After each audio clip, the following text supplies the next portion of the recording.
I'm really very delighted to have my very dear friend here who represents here the Al Ghurair Group as the Group CEO, Mr. Constantine Salama, has been at the helm of one of those family conglomerates. And I would like to know from you, please, Mr. Salama, that what sort of challenges do you have in terms of managing a family conglomerate, risk management, and ensuring that they are ready with the vision of His Highness to go forward? Thank you, Dr. Tahir.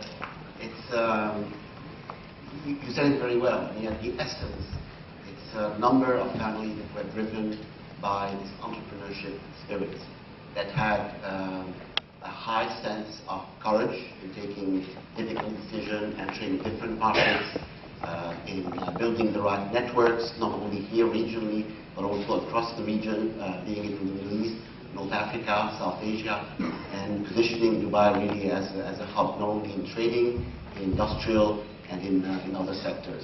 So I think at the essence, it's building on the vision of the leaders of Dubai and the UAE, and being able to strengthen the space and expand in terms of sectors, in terms of geographies. Probably the most important challenges that these regional conglomerates and that, as I said, here in the UAE, but also in Saudi Arabia and Qatar across the region, is the fact that in order for you to continue growing and to continue creating value, the important thing that you need to have in place is proper governance.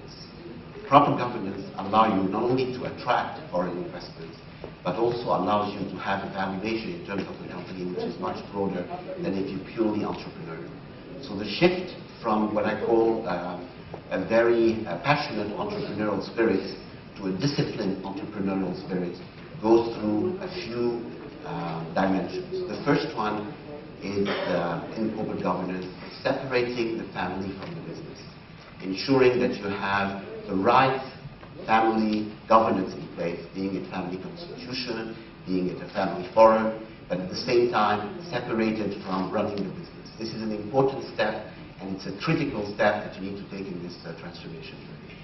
The second step, which is very important, is to open the boards of these organizations to non-family members. These are executive, independent members, opening them so as to get a broader perspective in terms of making sure that you have the right quality in the decision-making process.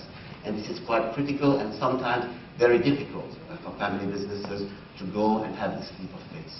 The third leap of faith is to empower not necessarily family members, but independent people in key positions, being it as chairman or being it as chief executive officers of this. These are also another leap of faith that these family groups are doing. The fourth dimension, which is probably most of the essence of it, is really looking at yourself in the mirror, being honest about what you see and taking tough actions, primarily in terms of the portfolio of operations that you're working with. Today, a number of these groups are present across different sectors, sometimes more than 10, 12, 15 different sectors. The real question is, where would we be? Where is our core competencies going to be? What is core for the family? What is core for the business? What is core for the country? And what is non-core? And having the courage to separate from the non-core so as to be able to invest in the core, which represents. This whole portfolio rationalization is the essence of value creation across family businesses, and it's a fundamental aspect of sustaining strong value creation and strong financial performance moving forward. Now, this is another leap of faith because there is an emotional attachment to these operating companies. They treat operating companies like we treat family members, and if a family member is sick or is not performing well, we do not get. So there is a fundamental leap of faith again in order to be able to face it, accept what is core, invest in it, and then divest what is not.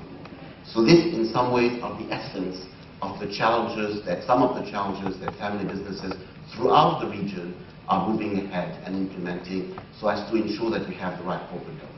Once the governance is in place, then you need to make sure that you have the right team in place with the right focus, with the right strategy in order to be able to deliver, and empowered in order to be able to implement. implemented. I don't want to go into the details, but I think this is in essence some of the challenges that family businesses have been faced, and Rare being one of them, but we have a number of others across the region that are together working. We have the GCC Family Business Network.